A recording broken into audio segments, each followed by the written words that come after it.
years, when the world was so new and all, and the animals were just beginning to work for man, there was a camel, and he lived in the middle of a howling desert, because he did not want to work.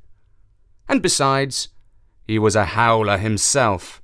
So he ate sticks and thorns and tamarisks and milkweed and prickles, most excruciatingly idle. And when anybody spoke to him, he said, "Hump." Just hump, and no more. Presently the horse came to him on Monday morning with a saddle on his back and a bit in his mouth and said, "Camel, oh Camel, come out and trot like the rest of us." "Hump," said the camel, and the horse went away and told the man.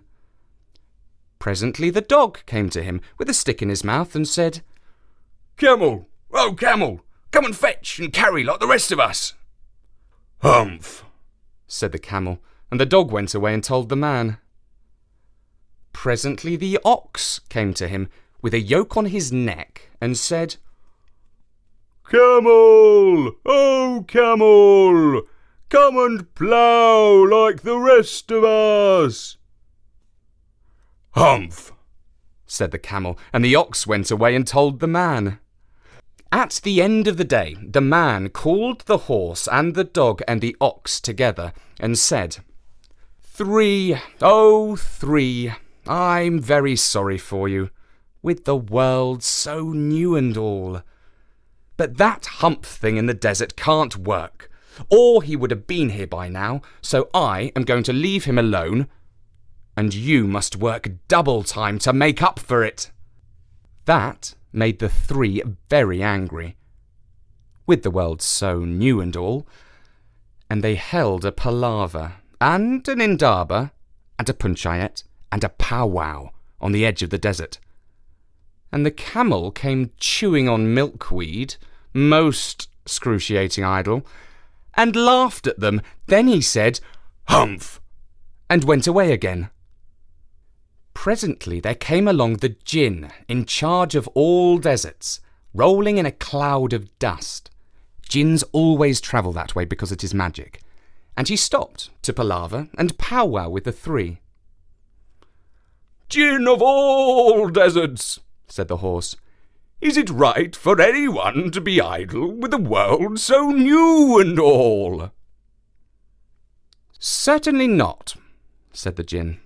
"Well," said the horse, "there's a thing in the middle of your howling desert, and he's a howler himself, with a long neck and long legs, and he hasn't done a stroke of work since Monday morning. He won't trot." Said the djinn, whistling. "That's my camel, for all the gold in Arabia. What does he say about it?" "He says hump," said the dog, "and he won't fetch and carry." "Does he say anything else?" "Only hump, and he won't plough," said the ox. "Very good," said the djinn. "I'll hump him if you will kindly wait a minute." The djinn rolled himself up in his dust cloak and took a bearing across the desert and found the camel, most excruciatingly idle, looking at his own reflection in a pool of water.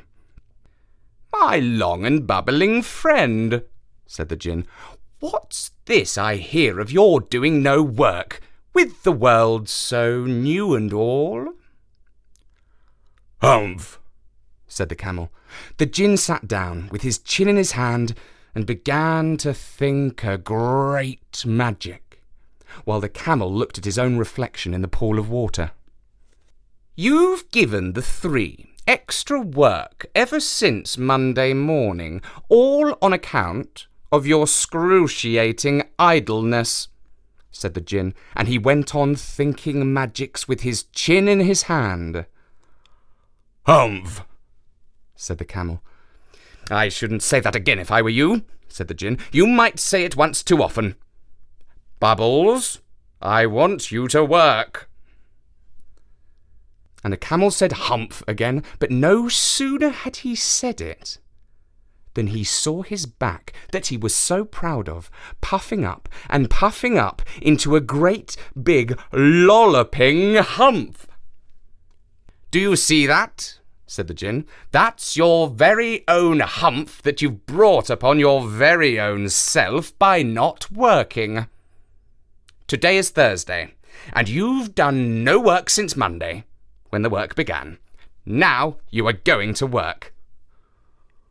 "How can I," said the camel, "with this hump on my back?" "That's made a purpose," said the Djinn, "all because you missed those 3 days. You will be able to work now for 3 days without eating, because you can live on your hump. And don't you ever say I never did anything for you. Come out of the desert and go to the 3 and behave. Hump yourself."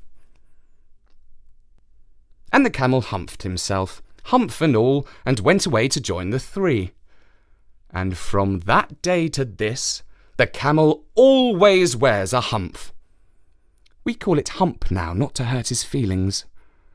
But he has never yet caught up with the 3 days that he missed at the beginning of the world. And he has never yet learned how to behave. And that was How the Camel Got His Hump by Rudyard Kipling. Humph! And Kipling left this little song at the end of the story. "The camel's hump is an ugly lump, which well you may see at the zoo. But uglier yet is the hump we get from having too little to do. Kiddies and grown-ups too, if we haven't enough to do. We get the hump, camelicious hump, the hump that is black and blue. We climb out of bed with a frowsly head and a snarly-yarly voice. We shiver and scowl and we grunt and we growl at our bath and our boots and our toys. And there ought to be a corner for me, and I know there is one for you, when we get the hump, camelicious hump, the hump that is black and blue. The cure for this ill is not to sit still or frowst with a book by the fire, but to take a large hoe and a shovel or so and dig till you gently perspire. And then you will find that the sun and the wind and the Djinn of the garden too have lifted the hump, the horrible hump, the hump that is black and blue. I get it as well as you, if I haven't enough to do. We all get the hump, camelicious hump, kiddies and grown-ups too."